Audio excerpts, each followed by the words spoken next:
ভাইজান ভাই সব মুভিগুলোর রিভিউ দেওয়া হয়েছে বাট সাকিব খানের রিভিউ দেওয়া হয়নি, যার অনেকগুলা কারণ আছে। সেই কারণে যাওয়ার আগে সাকিব খানের এখন স্রোত চলতেছিল, যার স্রোতটার সবচেয়ে বড় রিজনটা ছিল রিসেন্ট পাস্টের যেই মুভিগুলো। সাকিব খানের আগের মুভি ক্যারেক্টার থেকে না একটা অনেক বড় চেঞ্জ এই সাকিব খানের বেশ কয়েকটা রিজন ছিল, যে রিজনগুলোর মধ্যে আমার এখন এই ট্রেলারটা দেখার পরে যে জিনিসটা রিয়ালাইজ হয়েছে সেটা হচ্ছে এক ভাই ডিরেকশন। যদি আগের মুভিগুলোর মতো হইতো দেন সাকিব খানকে প্রপার ইউটিলাইজ করতো, তাহলে ভাইজান এই টাইপের মুভি ট্রেলার বা টিজার বা কি বল ফার্স্ট ব্লাস্ট এই টাইপের কোনো কিছু আমরা পাইতাম কেন।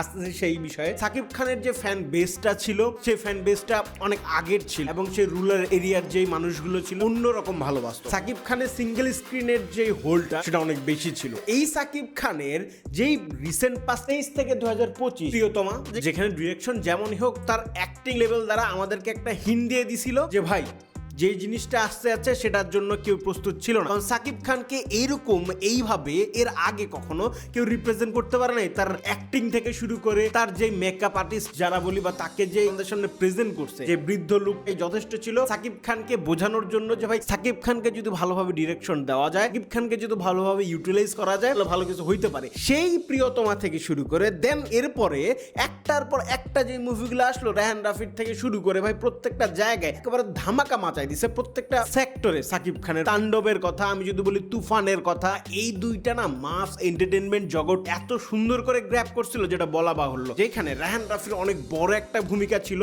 আমাদেরকে নতুন সাকিব খানের সাথে পরিচয় করে দেওয়ার জন্য। আমি বলতেছি যে সিঙ্গেল স্ক্রিনের মানুষগুলো ছিল এই মানুষগুলো সাকিব খানের সেই আগের ধাঁচের মুভিগুলো দেখার জন্য না ভাইজান একটা অধীর আগ্রহ অপেক্ষা করতো। এইখানেই সাকিব খানের অনেক বড় একটা শক্তি আছে যে ভাই তার সেই অডিয়েন্স বেসটা বানানো, তার সেই অডিয়েন্সটা ওইভাবে করে তৈরি করা। আমাদের সাথে আমরা যারা নতুন ভাবে চিন্তা করতে পারি, আমরা যারা নতুন ভাবে সাকিব খানকে দেখতে চাই, তাকে প্রপার ইউটিলাইজ করে বা তাকে নতুন ভাবে তার মতো করে আমাদের সামনে গুছায় নিয়ে আসার জন্য রায়হান রাফির অনেক বড় একটা ভূমিকা ছিল, বি অনেস্ট আমার কাছে মনে হয়। সো ওই দিক থেকে সাকিব খানের আরেকটা নতুন ফ্যান বেস তৈরি হয়। ফ্যান বেসটা সাকিব খানের লজিক্যাল, সাকিব খানের ভালো অ্যাক্টিং, সাকিব খানের ভালো প্রেজেন্টেশনের ভক্ত হয়ে যায়। তার মধ্যে সবচেয়ে বড় ভক্তটা ছিলাম আমি। কেন?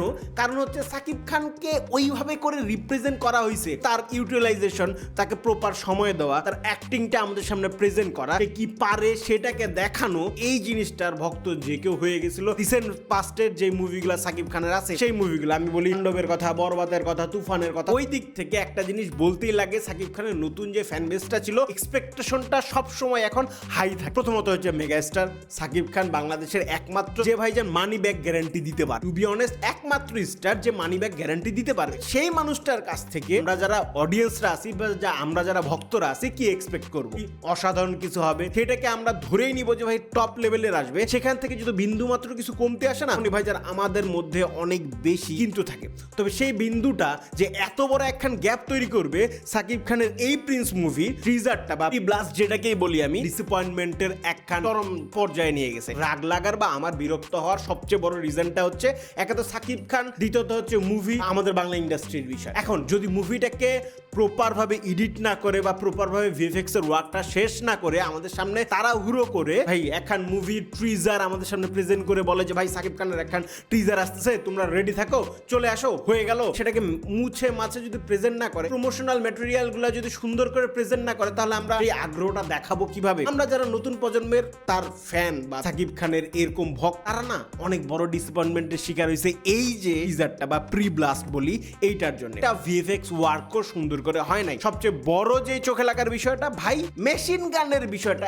এইখানে ভাই ট্রুলি কমন সেন্সের একটা বিষয়। যেইখানে মেশিন গানটা দেখানো হচ্ছে, আমি ডিরেক্টরকে বলতেছি বা ট্রেলারটা কাট করার সময় ভিএফএক্স এর যে মানুষগুলো ছিল তারা কি একবারও নজর দেয় নাই ভাই এই জায়গায় এইটা কেমনে পসিবল? বুলেট বের হওয়ার যে জায়গাটা সেটা পুরোটাই বন্ধ। তো সেইটাকে এইভাবে করে প্রেজেন্ট করে যে অডিয়েন্স গুলো আছে, অডিয়েন্স রে মুভিজ মনে কইরা আমাদেরকে একটা হজবরল ট্রেলার বা হজবরল টিজার দিয়ে দিবে, আর সেই টিজারটা নিয়ে ভাই কেউ কিছু বলবে না, সেটা তো কখনো হবে না। অন্তত পক্ষে আমরা ডিসঅ্যাপয়েন্টমেন্টের শিকার হয়েছি, কারণ অ্যাক্টিং স্কিল থেকে শুরু করে তার প্রেজেন্টেশন, তাকে দিয়ে যে ভালো কিছু বানানো যায় দেখায় ফেলাইছে রিসেন্ট পাস্টের মুভিগুলো। সেইখান থেকে যখন এই ধরনের অহেতুক মানে অযথা কিছু জিনিসপত্র আমাদের সামনে প্রেজেন্ট হয়, কথা বলা জরুরি। কথা না বললে না তারা ঠিক হয় না। উদাহরণ দেখালাম, তো এখন বললি পলিশড করে যে কোনো কিছু প্রেজেন্ট করে নাই, তারা ঘোরা করে যে আমাদের সামনে প্রেজেন্ট করছে, যার সবচেয়ে বড় উদাহরণটা হচ্ছে এই জায়গায় একই মানুষকে দুইবার দুইবার দেখানো। এখন হইতে পারে যে ভাই তারা জমজ হইতে পারে, আমি পুরো টিজারটাতে এই দুইটা মানুষকে বারবার খুঁজছি, সেইভাবে পাই না। এই যে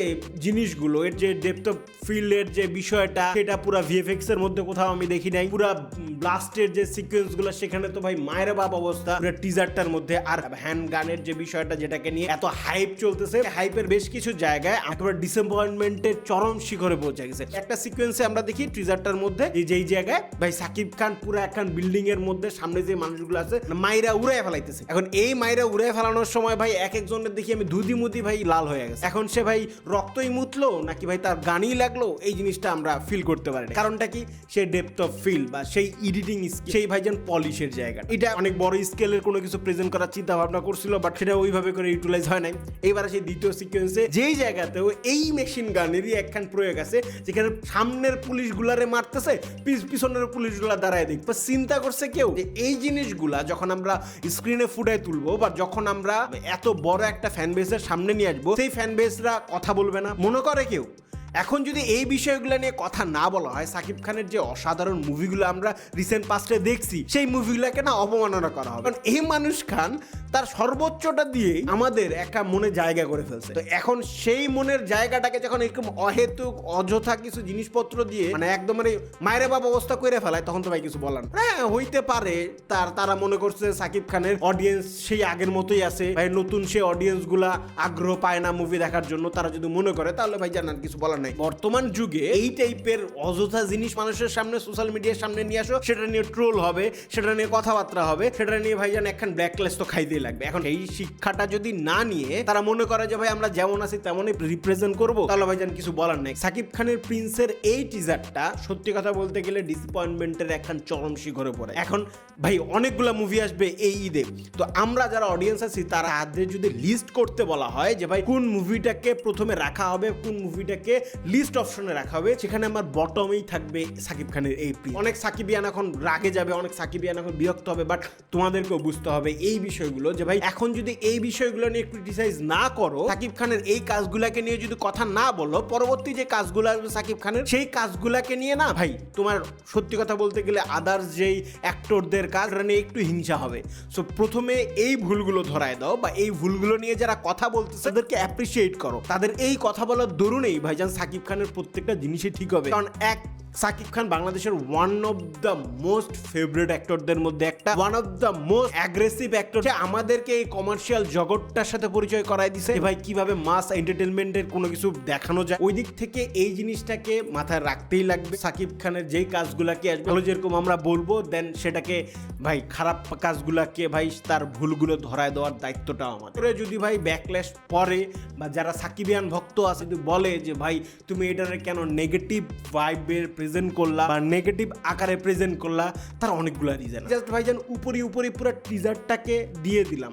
আমরা সাকিব খানের মানে অনেক বড় একখান ভক্ত রিসেন্ট টাইমের মুভিগুলো থেকে, সেই কমার্শিয়াল অ্যাঙ্গ থেকে শুরু করে তার যে লাভ অ্যাঙ্গেলগুলো, চাই সাকিব খান যেন সেরা কিছু প্রেজেন্ট করে আমাদের সামনে। এই সেরার মধ্যে যখন এরকম হজবরল কিছু ঢুকে যায়, হওয়াটা স্বাভাবিক। আর ভাই যেই গানটা পুরো মুভির মধ্যে হাইলাইট হচ্ছে, টু বি অনেস্ট পুরো টিজারটার মধ্যে বা পুরাটার মধ্যে সেই হ্যান্ড মেশিন গান। তো সেই মেশিন গানটাকে অন্তত পক্ষে পলিশ তো করতে লাগবে। ভিএফএক্স এর ওয়ার্ক বলি বা আদার জিনিসগুলোকে বলি, ডেপথ অফ ফিলের কথা বলি, সেটাকে তো পলিশ করতে লাগবে। সেই জিনিসটাকে যদি পলিশ না করে, প্রেসারে বা অডিয়েন্সের প্রেসারে, সাকিব ফ্যানদের প্রেসারে সাকিব খানের মুভি আসবে, সেটা টিজার দিতে লাগবে, এই প্রেসারে যদি এই ধরনের প্রমোশনাল আমাদের সামনে প্রেজেন্ট করা হয়, আমরা তো সেই জিনিসটাকে অ্যাপ্রিসিয়েট করবো না। যেটাকে নিয়ে কথা বলা আমাদের একটা গুরু দায়িত্ব।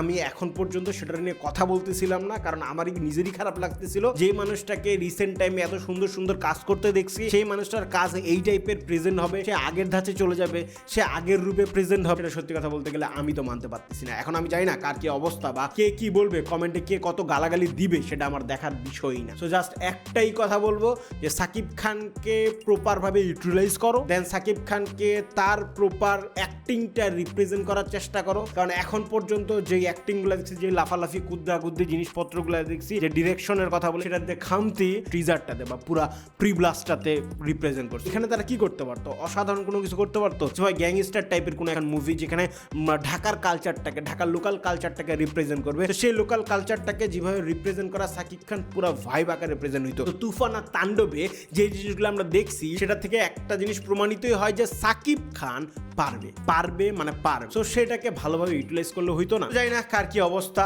আমার এই ভিডিওটা যাওয়ার পরে হ্যাঁ অনেকে এখন বলবে সাকিব ফ্যান যারা অবভিয়াসলি আমার কমেন্টে এসে গালাগালি দিয়ে যাবে, বাট আমার কোনো যায় আসে না, কারণ যদি আমি এই জিনিসগুলোকে নিয়ে ক্রিটিসাইজ না করি, বাংলা মুভি ইন্ডাস্ট্রির এমনিতেই তো ভাইজান 2 ঈদেই মুভি আসে, আর এই 2 ঈদেই সাকিব খানই একটা থাকে যার হাইপ থাকে অন্য লেভেলে। সেই হাইপটাকে গ্র্যাব করার জন্য যদি এই ধরনের অযথা জিনিসপত্র আসে, সেটাকে নিয়ে কথা বলার গুরু দায়িত্ব আমাদের বাংলা ইন্ডাস্ট্রিটাকে বাঁচাইতে লাগে। আর সাকিব খান না বাঁচলে বাংলা ইন্ডাস্ট্রি বাঁচবে না, এটা যেরকম চিরন্তন সত্য, সেটা আপনিও জানেন আমিও জানি। কারণ এই একটা মানুষ যে মানি ব্যাগ গ্যারান্টি দিতে পারে, এই একটা মানুষ যে ভাই সিঙ্গেল স্ক্রিনটাকে ধরে রাখতে পারে। তো সেই জায়গা থেকে মানুষটা যদি ভালো কিছু প্রেজেন্ট না করে, আমাদের ইন্ডাস্ট্রির জন্য একটা ব্যাকল্যাশ বা আমাদের ইন্ডাস্ট্রি খারাপ অনুভূতির শিকার হবে। তো আমি জানি না কার কি অবস্থা, অবভিয়াসলি কমেন্টে জানাই দিও। আর সাকিবান যারা আছো তারাও গালি দিতে পারো, সমস্যা নাই, আমি গালি খাইতে রাজি আছি। বাট আমি বাংলা ইন্ডাস্ট্রির যে মুভিগুলো ভালো হবে সেগুলোকে ভালো তো বলবোই। বাংলা ইন্ডাস্ট্রির যেই মানুষটাকে নিয়ে ভালো কিছু প্রেজেন্ট করা যায়, তাকে নিয়ে যদি খারাপ কিছু প্রেজেন্ট হয় সেটাকে নিয়েও কথা বলবো। সো আজ এই পর্যন্তই, দেখা হবে নতুন কোনো ভিডিওতে নতুন কোনো টপিকের সাথে। তাদের সুস্থ থাকুন, সুন্দর থাকুন। দিস সাবিট 2.1 সাইনিং আউট।